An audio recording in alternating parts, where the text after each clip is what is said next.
നമസ്കാരം. ഗീതു മോഹൻദാസിൻ്റെ ടോക്സിക് എന്ന യാഷ് ചിത്രത്തിൻ്റെ ട്രെയിലർ ഇന്നലെ പുറത്തു വന്നു. വലിയ ചർച്ചയാണ്, ഒരു രക്ഷയില്ല. ഗീതു എന്ത് ചെയ്തത് എന്നുള്ള വാദം, ആക്ഷേപം, ആരോപണം ഒരു ഭാഗത്ത്, അതേസമയം ഇൻ്റർനാഷണലി തന്നെ ശ്രദ്ധിക്കപ്പെട്ട ഒരു സിനിമയുടെ ട്രെയിലർ എന്നുള്ള നിലയിലുള്ള ചർച്ച ഒരു ഭാഗത്ത്, വലിയ പ്രതീക്ഷയും ഒപ്പം കേരളത്തിൽ നിന്ന് വലിയ തോതിലുള്ള ഈ കുറുക്കൻ്റെ ബുദ്ധികൾ പ്രവർത്തിക്കുന്ന കാഴ്ചയും നമ്മൾ കാണുന്നുണ്ട്. നമുക്ക് ആ സാഹചര്യമാണ് ഈ വീഡിയോയിൽ പരിശോധിക്കുന്നത്. അതിലേക്ക് വിശദമായി കടക്കാം. ആദ്യം ഞാൻ നിങ്ങളെ ഒരു സിനിമയിലെ രംഗം കാണിക്കാം. ഇത് കസബ എന്ന സിനിമയിലെ ഒരു രംഗമാണ്. മമ്മൂട്ടി നായകനെ അഭിനയിച്ച് നിതിൻ രഞ്ജി പണിക്കരുടെ മകൻ സംവിധാനം ചെയ്ത സിനിമയിലെ രംഗം.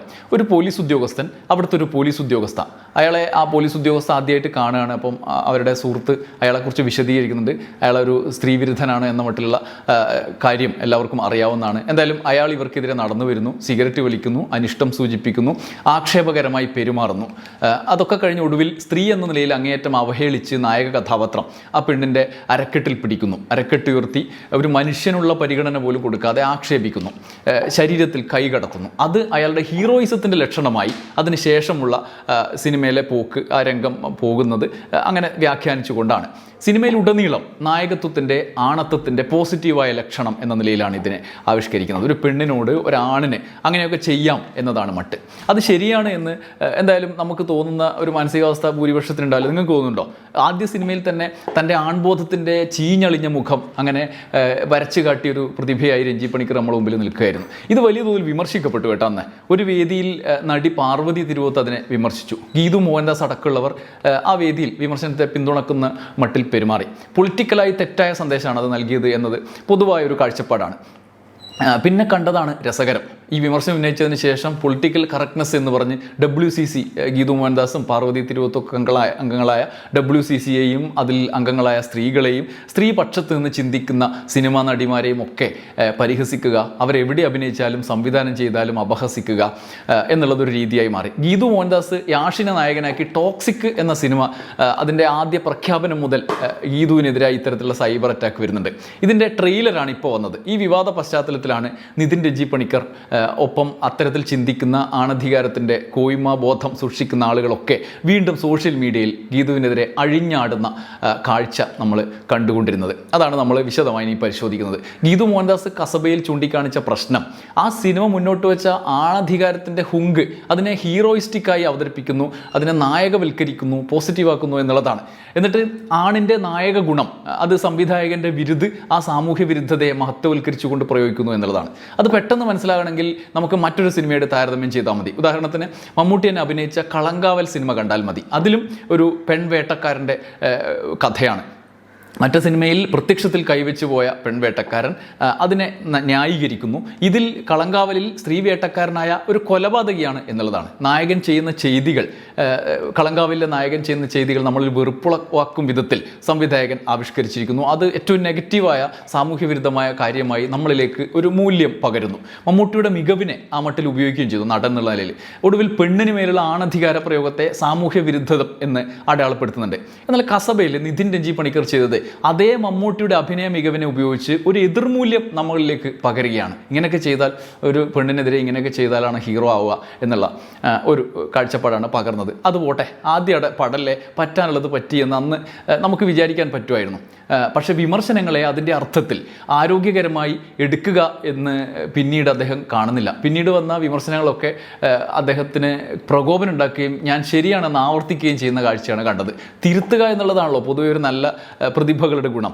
നിതിനും സംഘവും ചെയ്തുകൊണ്ടിരുന്നത് പക്ഷേ വേറൊരു കാര്യമാണ്. ഒരു സിനിമയിലെ വില്ലന്മാരൊക്കെ ചെയ്യുന്ന പോലെ ഗീതുവിൻ്റെ ടോക്സിക് എന്ന സിനിമയോ അല്ലെങ്കിൽ അവരെവിടെയെങ്കിലും ഒരു കാര്യം പറയുമ്പോഴോ ഒക്കെ ഇതെടുത്ത് തിരിച്ചടി. ഏറ്റവും ഒടുവിൽ ടോക്സിക്കിൻ്റെ ട്രെയിലർ, പിന്നെ നേരത്തെ ഒരു പാട്ടോ എന്തോ വന്നപ്പോൾ സമയത്ത്, പാട്ടാണോ ട്രെയിലറിൻ്റെ ആദ്യ ഘട്ടത്തിൽ വന്നതാണോ എന്നറിയില്ല, അപ്പോഴൊക്കെ അവർക്കെതിരെ നിതിൻ്റെ പ്രതികരണം, പിന്നെ മറ്റു ടീം എപ്പോഴും പ്രതികരിച്ച് ഉണ്ടാവും. അത് നിതിനുമായി ബന്ധപ്പെട്ട ആൾക്കാരല്ല, വേറൊരു ബോധമുള്ള ആൾക്കാരാണ്. അതിലേക്ക് നമുക്ക് വരാം. ടോക്സിക്കിൻ്റെ ഓരോ വാർത്ത വരുമ്പോഴും നിതിനടക്കം കേരളത്തിൽ കുറേ ആളുകൾക്ക് സംഗതി അത്ര രസിക്കാറില്ല എന്നുള്ളതാണ് യാഥാർത്ഥ്യം. അതിൽ ആൺകോയ്മയുടെ പതാകവാഹകർ, ദിലീപ് ആരാധകർ, നടി ആക്രമിക്കപ്പെട്ട കേസിൽ നിലപാടിൽ എതിർപ്പുള്ള ആളുകൾ, പിന്നെ കസബ വിമർശനത്തിൽ കലിപ്പുള്ള കുറേ ആളുകളൊക്കെ ഒരുപോലെ കൈവിട്ട് വർത്താനം പറഞ്ഞു തുടങ്ങും. ടോക്സിക്കിൻ്റെ ട്രെയിലർ ഇതുവരെ 6 കോടിയോളം പേരാണ് യൂട്യൂബിൽ കണ്ടത്. വലിയ ചർച്ചയാണ്. എന്നാൽ അതിനിടയിൽ പോയി ആൺമലയാളികൾ അടക്കമുള്ള, ആൺബോധമുള്ള കോയ്മ വാഹകർ, ഈ പതാകവാഹകർ ഇടുന്ന കമൻറ്റുകളിൽ നിന്ന് നമ്മൾക്ക് കാര്യങ്ങൾ മനസ്സിലാവും. ട്രെയിലറിൽ ഉഭയസമ്മതത്തോടെയുള്ള ലൈംഗിക ബന്ധം ബന്ധത്തിൽ ഏർപ്പെടുന്ന ഒരു ആണിൻ്റെയും പെണ്ണിൻ്റെയും ദൃശ്യങ്ങളുടെ സൂചനയുണ്ട്. ഒരു ആക്ഷൻ രംഗത്തിനിടയിലാണത്. കസബയിലേത് ഇതുമായി താതാത്മ്യം പ്രാപിപ്പിച്ച് അങ്ങനെ ആസൂത്രിതമായി അതാണ് ഇത് എന്ന് തോന്നിപ്പിച്ചിട്ടാണ് ഈ നറേറ്റീവ് ഇവർ സൃഷ്ടിക്കുന്നത്. എന്നാൽ കസബയിലേതിന് ഇതുമായി എന്താണ് വ്യത്യാസം എന്ന് പ്രധാനമാണ്. ആ വ്യത്യാസം എന്താണ് എന്ന് ഈ ഗീതു വിമർശകർ അല്ലെങ്കിൽ ഈ സീനിനെ ഇങ്ങനെ താരതമ്യം ചെയ്ത് തുല്യവൽക്കരിക്കുന്ന ആളുകൾ മനസ്സിലാക്കണം. നിതിൻ രഞ്ജി പണിക്കർ സോഷ്യൽ മീഡിയയിൽ പോസ്റ്റ് ചെയ്ത കമൻറ്റിൽ ഇത് തുല്യമാണെന്നാണ് പറയുന്നത്. അദ്ദേഹം തൻ്റെ എതിർപ്പ് മറ്റൊരു പരോക്ഷമായി സൂചിപ്പിക്കുകയാണ്. പേരൊന്നും എഴുതുന്നില്ല. അദ്ദേഹം എഴുതുന്നത് ഇങ്ങനെയാണ്: നിങ്ങൾ കെട്ടിയാടുന്ന കപട വ്യക്തിത്വം നിങ്ങളുടെ തന്നെ ആദർശങ്ങളെ വിമർശിക്കുമ്പോൾ കാപട്യം അവിടെ പൂത്തുലയുന്നു. പിന്നാലെ ജീർണതയും അങ്ങനെ ഉണ്ടാകില്ല എന്ന് പ്രത്യാശിക്കുന്നു. സിനിമയിൽ അങ്ങനെ ഉണ്ടാവില്ല എന്ന് പ്രത്യാശിക്കുന്നു. ജീർണതയും കാപട്യവുമാണ് എന്നാണ് നിതിൻ്റെ പോസ്റ്റ്. യഥാർത്ഥത്തിൽ ആരാണ് ജീർണമായി പെരുമാറുന്നത് എന്നുള്ളത് വ്യക്തമാണ് നിതിൻ്റെ പോസ്റ്റിൽ. കപട വ്യക്തിത്വം ആർക്കാണ് എന്നുള്ളതാണ്. അതിൽ എന്താണ് ഇതിൻ്റെ ഒരു കാഴ്ചപ്പാടാണ് വ്യത്യാസം. ഇപ്പോൾ ഒരു സിനിമയിൽ ഒരു സീൻ ഷൂട്ട് ചെയ്യുമ്പോൾ ആ സീനിൽ അശ്ലീലമുണ്ടോ അല്ലെങ്കിൽ അഡൾട്ട്സ് ഓൺലി ആണോ എന്നുള്ളതല്ല പ്രശ്നം. അതിൻ്റേതായ സർട്ടിഫിക്കറ്റ് വാങ്ങിച്ച് സിനിമ പോകും. സിനിമ നല്ലതാണോ മോശമാണോ എന്നുള്ളതല്ല. അതിൽ ചെയ്യുന്ന ക്രൈം അല്ലെങ്കിൽ അതിൽ ചെയ്യുന്ന ഉയർത്തി കാണിക്കുന്ന സാമൂഹ്യ വിരുദ്ധ കാഴ്ചപ്പാട് ഉള്ളടക്കം ശരിയാണ് എന്ന് സമർത്ഥിക്കുകയാണോ എന്നുള്ളതാണ് നമ്മുടെ ചോദ്യം.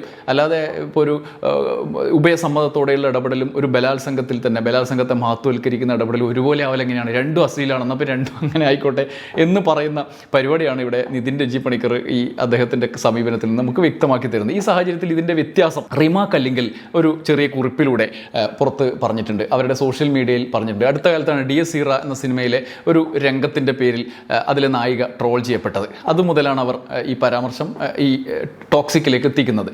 റിമയുടെ പോസ്റ്റിങ്ങിനാണ്. DS ഇറയുടെ റിലീസിന് ശേഷം ഒരുപാട് പേർ ട്രോൾ പേജുകളിലും ഫിലിം പേജുകളിലും അടക്കം അതുല്യ ചന്ദ്രനെ വെറും സെഡക്റ്റീവ് ഒബ്ജക്റ്റായി തരം താഴ്ത്തിയത് സങ്കടപ്പെടുത്തുന്നതായിരുന്നു. അവൾക്ക് നൽകപ്പെട്ട പേരുകൾ അത്ഭുതപ്പെടുത്തുന്നതായിരുന്നു. അതവ ബോൾഡായതുകൊണ്ടല്ല, മറിച്ച് നമ്മുടെ കാഴ്ചപ്പാടുകളെ തുറന്നു കാണിക്കുന്നതായിരുന്നു എന്നതിനാലാണ്. ഏറ്റവും വലിയ തമാശ ഈ ചർച്ചകളിലൊക്കെ പ്രണവ് മോഹൻലാൽ അപ്രത്യക്ഷനായിരുന്നു എന്നതാണ്. അതായത് ആ രംഗത്ത് അഭിനയിച്ച ആണിനെ അങ്ങ് മാറ്റിയിട്ട് പെണ്ണാണ് കുറ്റക്കാരി എന്ന് പറയും. സംവിധായകൻ ഇവിടെ ഇല്ലെന്ന് തന്നെ കേട്ടോ. പക്ഷേ അത് ശരിയാണോ തെറ്റാണോ എന്നുള്ളത് വേറെ. ഏതാണ്ട് അതുല്യ ഈ ഇൻറ്റിമേറ്റ് രംഗം ഒറ്റയ്ക്ക് അഭിനയിച്ചതുപോലെയാണ് വിമർശനങ്ങൾ.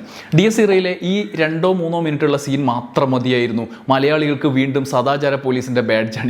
ഇത് തന്നെയാണ് all we imagine us light എന്ന ദിവ്യപ്രഭയുടെ സിനിമയ്ക്കും സംഭവിച്ചത്. കാനൽ പുരസ്കാരം നേടിയ സിനിമയ്ക്ക്. ലൈംഗികത എന്നതിനെ നാം എന്തുകൊണ്ടാണ് സ്ത്രീയുമായി മാത്രം ബന്ധിപ്പിക്കുന്നത് എന്നത് ചിന്തിപ്പിക്കുന്നതാണ്. ലൈംഗികതയുടെ മുഴുവൻ ധാർമ്മിക ഭാരവും ചുമക്കേണ്ടത് സ്ത്രീ മാത്രമാണോ? ഇപ്പോൾ ഉഭയസമ്മതത്തോടെയുള്ള ലൈംഗിക ബന്ധം അവതരിപ്പിക്കുന്ന രംഗത്തിൻ്റെ പേരിൽ ടോക്സിക് ടീസറിനെ അശ്ലീലം എന്ന് വിളിക്കുന്നവരിൽ മാധ്യമങ്ങളും ഉണ്ട്. പരസ്പര താല്പര്യത്തിൽ അധിഷ്ഠിതമായ ഒന്ന് എങ്ങനെയാണ് വൃത്തികേടാവുക?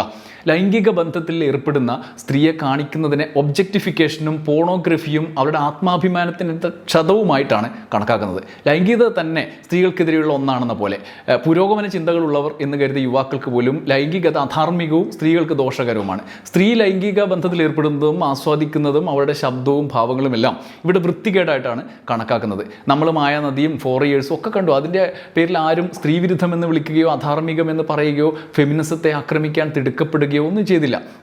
ഓർക്കുക, പ്രേക്ഷകന് തരിമ്പെങ്കിലും പക്വതയുണ്ടെങ്കിൽ ചർച്ച നഗ്നതയോ ലൈംഗികതയോ കുറിച്ച് അല്ല എന്ന് മനസ്സിലാക്കാൻ സാധിക്കും. നമ്മുടെ കാഴ്ചപ്പാടിനെ കുറിച്ചാണ്.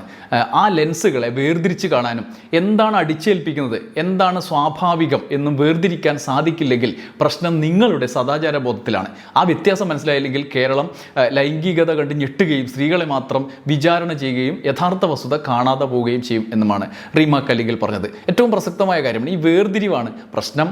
ഒരു പൊതുബോധം മൊത്തത്തിൽ ഇങ്ങനെ കാണിച്ചുകൊണ്ട് അത് തന്നെയാണ് ഇത് എന്ന് വരുത്തി തീർക്കാനുള്ള ശ്രമമാണ് ഇവർ ചെയ്യുന്നത്. ഈ കസബിയൻ ടോക്സിക് ജീവികളുടെ മുഖമടച്ചുള്ള അടി ഗീതു മോഹൻദാസ് പിന്നാലെ കൊടുത്തിട്ടുണ്ട്.